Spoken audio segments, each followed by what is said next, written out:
athletes and fans of bodybuilding, Tariq الگیندی with the Mr. Arnold UK, great event, and Hadi Choopan sends a message. Hey, I am the biggest threat to Derek Lunsford. There is a significant distance between myself and Samson داور. سلام و درود دوستان، خیلی خوش اومدیم به چنل متین بادی. این ویدیو دارای 4 بخشه که من بخش اول اون رو اختصاص دادم به صحبت‌های تریک الگیندی داور مسترالمپیا. تریک بیان میکنه این یک پیام واضح بود از هادی به درک لانسفورد. درک، من بزرگترین تهدید تو هستم. Hello athletes and fans of bodybuilding, Tariq الگیندی with the Mr. Arnold UK, great event, and Hadi Choopan sends a message. Hey, I am the biggest threat to Derek Lunsford. There is a significant distance between myself and Samson داور. The reason I say this is because Samson was at his best. Conditioning was there, the back was better. And Hadi was not as good as Arnold Ohio. But yet, he still defeated Samson Dowda. And that's a very, very impressive win. When you can actually beat a guy like Samson Dowda, not at your best, that tells me Hadi Choopan is very dangerous. Now, the speculation is on. Would this physique at the Arnold UK would have beaten Derek Lunsford? Many say no. But many say that the physique in Ohio would have beaten Derek Lunsford. All speculation, but that will be over at the 2024 Mr. صحبت‌های تریک رو شنیدیم. به نظرم رقابت هادی و سامسون اصلا رقابت نزدیکی نبود. هادی خیلی های لول تر به نظر می اومد. البته داور آرنولد کلاسیک هم رأی خودش رو افشا کرد و اون رو توی بخش آخر ویدیو بیان کردم. به هر حال باب چیک نظر خودش رو در مورد رقابت هادی و سامسون در انگلستان بیان میکنه. باب میگه در ابتدا هر دوی اونها با مشکلی مواجه بودن. Both with background stories going in this. Hadi Choopan did not have a visa approved from his home country to actually get there until about 48 hours out. He got there with about 24 hours to go, according to his trainer, Hani Rambad, so they had to kind of hurry the prep up. They're not used to doing that, so there was some question if Hadi was going to be in at 100%. On the other tail, we've got Samson, who was fighting his own problems physically and probably even a little bit mentally. خب همونطور که میدونید طبق گفته باب، هادی چوپان مشکل ویزا داشت و نمیتونست بیاد انگلستان و خیلی استرس رو محتمل شد. ویدیو این ماجرا توی چنل هانی رامبوت هست که میتونید ببینید. از اون طرف سامسون رو داشتیم که گفته بود مشکلی برای بدنش پیش اومده. البته بعدا مشخص شد مشکل جدی نبوده و در حد یک سرماخوردگی بود. به هر حال دیدیم که سامسون با بهترین ورژن زندگیش اومد و هادی یکم از اوهایو فلت‌تر دیده میشد. اما با این حال اختلاف زیاد بود و هادی سامسون رو شکست داد. باب همدنی رابطه صحبتایی کرد که شنیدنیه. Samson was sharper than the last time. You guys have heard me say ad nauseum, Samson's got to come in at 95% to have a chance of beating the great Hadi Choopan. Well, he was pretty damn close in the prejudging, definitely sharper than the Arnold Classic just 2 weeks ago.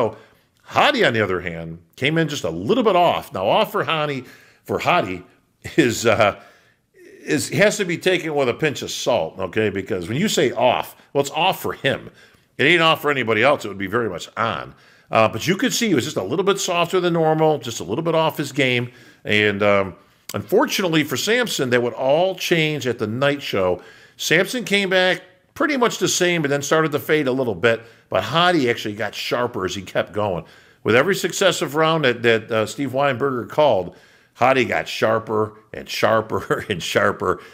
And by the time you got to the confirmation round, it wasn't close anymore. It was definitely a Hadi Samson 1 and 2. باب صحبتهای خودش رو اینطور ادامه میده. اون از فیزیک درک لانسفورد تعریف میکنه و میگه درک نیاز نداره کار خاصی بکنه، فقط باید مثل هادی ظاهر بشه. Derek Lunsford has that small waist, great back, huge V-taper with those thighs.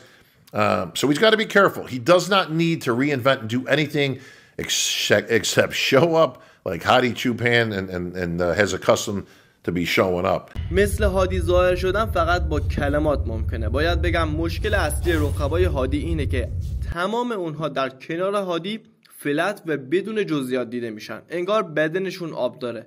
و این سوپر ژنتیک هادی چوپانه، کاندیشن دیوونه کننده. تریک پشت بسیار خوبی داره، من منکر این نیستم و اگر بدن هادی چوپان اوهایو رو در کنار تریک لانسفورد 2023 بذاریم، هادی توی فیگور جفت فازو از پشت شکست میخوره، اما توی لت از پشت تریک رو شکست میده. اگر دوست داشته باشید میتونم بدن هادی و تریک رو با هم دیگه مقایسه کنیم و ویدیو اون رو بذارم براتون. اگر اوکی هستین نظرتون رو برام کامنت کنید.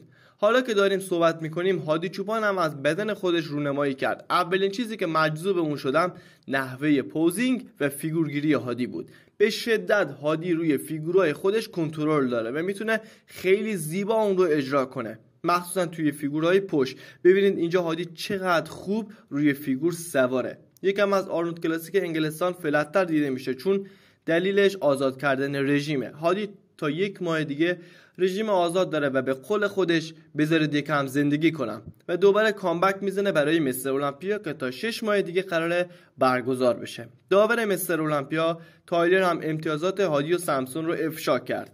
لطفاً قبل از اینکه بریم سراغ امتیازدهی تایلر این ویدیو رو لایک کنید و کانال رو سابسکرایب داشته باشید تا بروزترین اخبار بدنسازی رو از دست ندید. سپاسگزارم.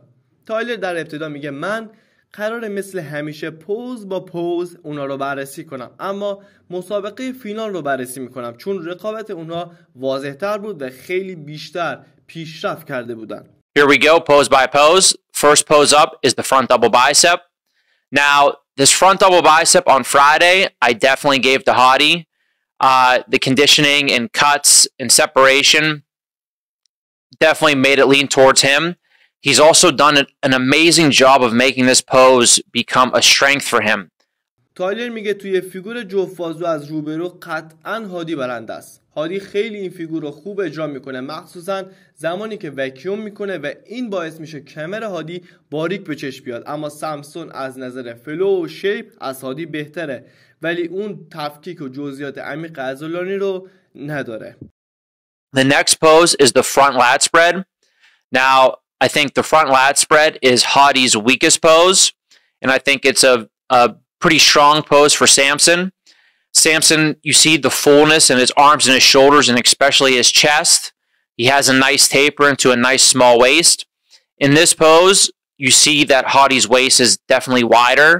His chest is definitely flatter than Samson's here. فیگور بعدی فیگور لت از جلو بود. تایلر منیون برنده این فیگور رو سامسون میدونه. این فیگور رو یکی از نقاط قوت سامسون اعلام میکنه و میگه برعکس هادی چوپان در این فیگور ضعیفه، چون سینه هادی مثل سامسون پر و کامل نیست و کمر سامسون از هادی توی این فیگور باریکتره، اما هر دو در پایین تنه با هم دیگه برابرن. همچنین نظر میده که پای سامسون از روز شنبه نسبت به جمعه که پری جاجینگ بود کات بهتری داشت. Next pose is the side chest. You see again here that Samson has a lot of roundness and fullness to his muscle, especially in his upper body. So when you're going shoulder to shoulder here, you look at the fullness and the thickness of the chest. And again, the overall flow and balance between his upper and his lower body. His side legs are very, very big. فیگور بعدی هم فیگور قفس سینه است. تایلر میگه در این فیگور گردی عضلات سامسون خیلی بیشتر از هادیه، مخصوصا در سینه و عضلات بالاتنه، و در پایین تنه سامسون توی بیرون پا و در پشت پا جزئیات بیشتری داره. میگه درسته که هادی هم در این فیگور قویه، اما من رأیم رو به سامسون میدم. Next up is the back double bicep. And I think Hadi has improved his back double even from the Olympia a great deal.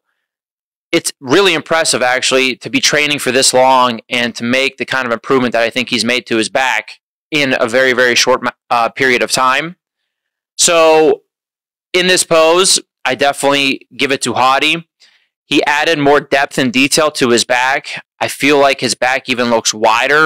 فیگور بعدی جفت بازو از پشت. تایلر میگه هادی چوپان در فیگور جفت بازو از پشت از مسترالمپیا تا به امروز خیلی پیشرفت کرده. دیتیل عضلات خیلی بیشتر شده و من واقعا تحت تاثیر قرار گرفتم. تایلر میگه در اینجا رأی من رو هادی چوپان بدونید. Next pose is the back lat spread. Again, Hadi improved this pose. You could see the thickness back there and the depth to his back when he gets all the way out there. His width definitely improved as well. Take that, into consideration with his lower body, and it's an extremely strong pose for him right now. فیگور بعدی که تایلر بررسی کرد فیگور لت از پشت بود. تایلر دوباره رأیش رو به هادی چوپان داد، اون هم به این دلیل که پیشرفت هادی در عضلات پشت بیشتر بود. او گفت هادی خیلی پهن‌تر و پرجزئیات‌تر دیده میشه، مخصوصا در عضلات گلوتسش که همون سورینی و باسن میشه. Next up is the side tricep pose. Now the side tricep, Hadi again from the side, I think, you know, when he's standing next to a guy like Samson, you can see there's definitely a size difference. خب بریم سراغ فیگور بعدی، پشت بازو از جانب. تایلر گفت هادی در این فیگور به نظرم بهتره، کمر باریکتری داره، جزئیات شکم و موربی خیلی بیشتره و گردی عضلات سینه در این پوز بهتره. همچنین عضله سرشون و پشت بازوی هادی از سامسون بهتره و برخلاف اون میگه سامسون مدام شکم خودش رو شل میکنه و شکم برآمده‌ای داره. دقیقاً همون موضوعی که در ویدیوهای قبلی گفتم ممکن بود برای سامسون دردسر بشه. تایلر باز هم در این فیگور رأی خودش رو به هادی میده. Next up is the ab and thigh pose. This pose is just, you know, a crazy pose for Hadi. It, you know, basically probably no one beats him in the ab and thigh pose in the whole entire professional league right now. آیتم بعدی فیگور شکم و ران. تایلر میگه هادی چوپان بهترین شکم و رانی داره که من در تمام مسابقات حرفه‌ای دیدم. جزئیات زیاد، تفکیک مناسب، تناسب عالی و جزئیات پای خیره کننده. توی این فیگور هم باز تایلر به هادی چوپان رأی داد. Then the last pose is the most muscular pose. Now again, this is a very strong pose for Hadi. He also hits it a very smart way, like I've said before. He doesn't even clasp his hands. He keeps his knuckles together, so he keeps the width here when he hits this pose. You see all the striations in his chest, the detail throughout his abdomen. تایلر بیان کرد فیگور جمع قوی ترین فیگور هادی است. جزئیات سینه خیره کننده است، کمر باریک، جزئیات شکم، فیبر پاها، تمام اینا باعث شده هادی برنده تر و برنده این فیگور بشه. What each guy needs to do and improve on. And for Hadi, I think you can tell right now, like, the front lat spread, he needs to keep working on getting that pose better. And then also the side poses, he can get that side leg to come up just a little bit more. But also the upper body, if he can get a little bit more of that fullness and roundness to the chest while keeping the striations. تایلر در ادامه میگه این مسابقه نسبت به مسابقه اوهایو مسابقه نزدیکتری بود، اما با این حال هادی 6-2 برد. در پایان تایلر به هادی 3 پیشنهاد میده. میگه هادی در فیگور لت از روبرو باید پیشرفت کنه، مخصوصا در سینه و پوزینگ و نحوه فیگورگیری. توصیه دوم اینه که هادی در فیگورهای جانب باید پاش از جانب بزرگتر دیده بشن و بتونه اونا رو بهتر ارائه بده. توصیه سومش هم اینه که هادی باید در عضلات سینه پیشرفت کنه، مخصوصا در گردی و حجم عضلات. البته توصیه تایلر در رشد عضلات سینه همون توصیه بود که در مسابقات اوهایو نیز بیان کرده بود. خب دوستان، خیلی ممنون که تا اینجای ویدیو همراه من بودید. لطفاً برای حمایت از ما ویدیو رو لایک کنید و چنل رو سابسکرایب داشته باشید تا جدیدترین اخبار روز بدنسازی رو از دست ندید. دوستدار شما، متین.